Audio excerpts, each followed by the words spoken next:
Uya Kuya tidak tinggal diam setelah Nikita Mirzani menduga Sheila Saukia dan kawan-kawannya bisa mengadu ke Komisi 9 DPR terkait masalahnya karena dibantu Uya Kuya. Sebagai anggota Dewan, Uya Kuya menegaskan DPR tidak pernah mengundang Sheila Saukia dan kawan-kawannya untuk membahas kegaduhan dalam bisnis skincare ke Komisi 9. Uya Kuya mengatakan Sheila Saukia dan kawan-kawannya yang mengajukan surat permohonan untuk melakukan rapat dengar pendapat atau RDP bersama Komisi 9 DPR. Dalam surat permohonannya itu, Sheila Saukia tidak hanya meminta membahas soal skincare-nya yang dituduh overklaim, tapi juga dugaan pemerasan. Karena itu, Uya Kuya tidak terima dirinya dituding menerima bayaran dari pihak brand owner dan lainnya. Uya Kuya mengatakan ia memiliki prinsip tidak akan menerima atau meminta sejumlah uang guna membela kepentingan suatu kelompok. Uya Kuya pun mengatakan ia sebagai anggota Komisi 9 DPR tentu akan berpihak pada masyarakat umum, bukan golongan tertentu apalagi brand owner. Sebelumnya, Nikita Mirzani melalui unggahan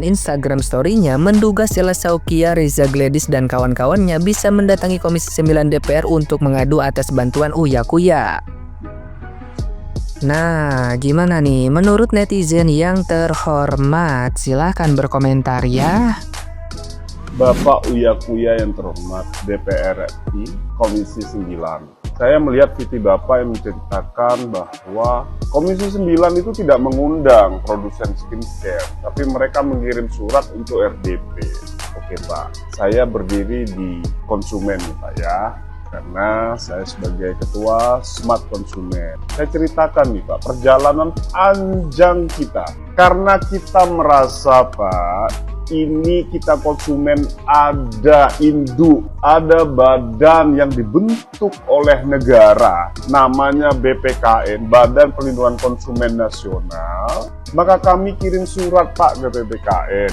Ya, sebelum itu saya bikin petisi Pak, korban-korban skincare. Panjang berapa minggu kita bikin Pak, sebulan. Kemudian BPKN datang Pak. Datang ke Surabaya menemui kita korban-korban skincare. Janji akan dipertemukan dengan Ketua BPKN di Jakarta. Ada sebulan kemudian kita ke Jakarta Pak, ditemui betul dengan BPKN. Kemudian silakan kita ungkapkan kita mau RDP Pak dengan Komisi 9. Cuma BPKN menyampaikan, oke kirim surat melalui BPKN untuk RDP dengan DPR RI. Kita hargai BPKN karena kembali lagi BPKN sebagai lembaga Pak, kita anggap induk, di mana BPKN kita anggap badan negara yang melindungi konsumen.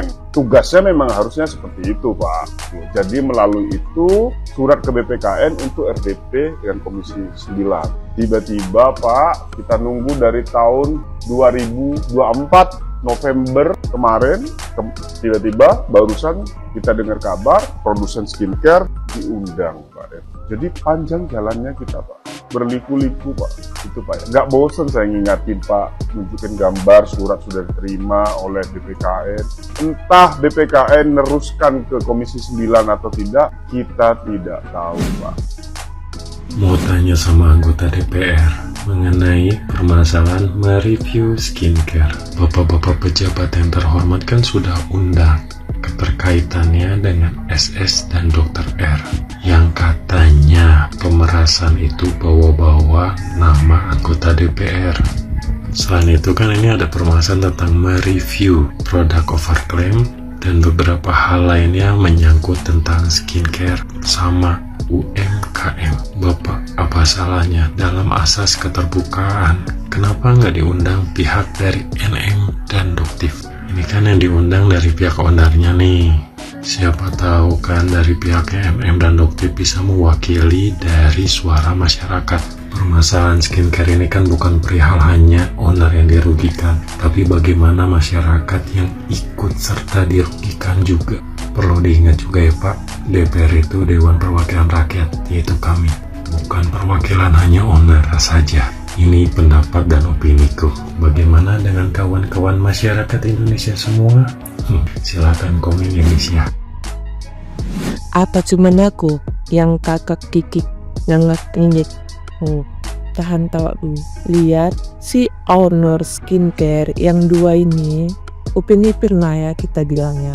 Post mereka lagi di kantor DPR RI Komisi 9. bagus, ya kan? Secara yang nggak tahu apa-apa pasti bilang wow gitu kan, wow gitu. Tahu nggak kalian, Upin Ipin ini nggak diundang, ya, sama sekali nggak diundang. Upin Ipin ini yang minta diundang. Kalian ngapain? Walah, minta diundang. Walah, nggak berkepentingan, ngapain lu diundang? Sampai minta diundang segala. Mana isi debatnya, isi protesnya, isi semua unek-uneknya itu nggak berbibit bebek bobot. Ternyata minta diundang, nggak diundang rupanya dirimu, Pinipin. Nikita Mirzani kok tiba-tiba jadi tersangka, kagak ada hujan, kagak ada geledek, tiba-tiba jadi tersangka. Kan gue heran gitu, kayak kok cepet banget tiba-tiba jadi tersangka, kok cepet banget gitu. Dan banyak banget nih musuh-musuhnya yang pada tepuk tangan. Oh, akhirnya Nikita Mirzani itu jadi tersangka. Oh, ini tuh adalah hukuman kamu. Semoga kamu tuh sadar, semoga kamu tuh tobat apa segala macam. Lu pada amnesia atau kagak inget atau pura-pura lupa pakai mana? Salah satu organisasi yang ditakuti oleh masyarakat Indonesia aja tuh dilawan sama dia sendirian. Dia nggak manggil-manggil orang, dia nggak minta bantuan sana sini segala macam, dia sendirian. Tapi organisasi itu tuh bubar gara-gara siapa? Kan Nikita Mirzani. Terus sekarang tiba-tiba nih ya kan, ada kasus pemerasan, kasus pencucian uang, inilah itulah segala macem. Ada aja gebrakan barunya, gue mah heran. Dan yang gue heran ya, dilaporannya kan bulan Desember. Tapi kenapa bulan Februari tiba-tiba udah jadi tersangka gitu? Kok cepet banget gitu? Kok cepet banget? Tapi gue sangat salut sih guys sih. Karena kayak kinerjanya tuh cepet-cepet gitu. Tiba-tiba jadi tersangka aja. Menjadi tersangka itu tuh bukan akhir dari segalanya guys. Masih ada tahap-tahap lainnya lagi. Belum persidangan, belum ini, belum itu segala macam gitu.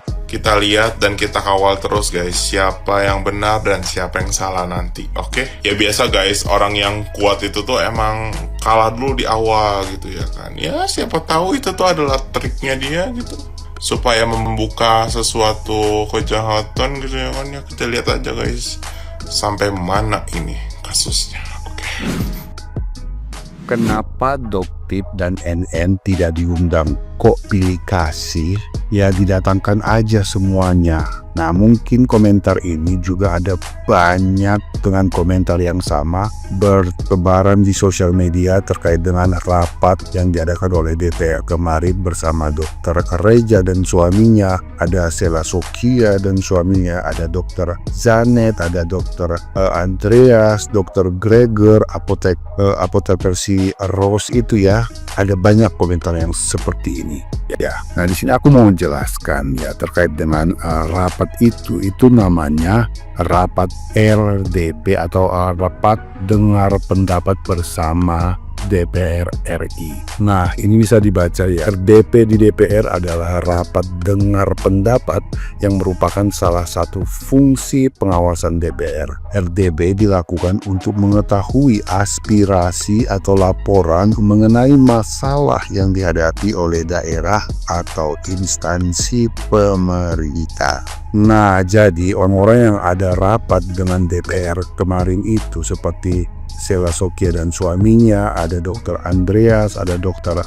Freja dan suaminya, Dr. Janet dan lain sebagainya, itu mereka tidak diundang oleh anggota DPR untuk rapat, melainkan mereka-mereka yang hadir ini yang berkirim surat ke DPR komisi berapa begitu untuk membahas ya terkait dengan apa yang mereka alami. Yang namanya DPR mau menyerap aspirasi dari mereka-mereka ini sehingga diadakanlah yang namanya RDP atau rapat dengar pendapat. Nah, jadi mereka-mereka ini yang berkirim surat ke DPR untuk diadakannya yang namanya RDP. Jadi kalau misalnya seperti komentar ini yang menginginkan Doktip, NN dan lain sebagainya itu juga ada di DPR, ya silahkan berkirim surat seperti itu supaya terjadi yang namanya RDP atau rapat dengar pendapat bersama DPR. Simpelnya sih seperti itu.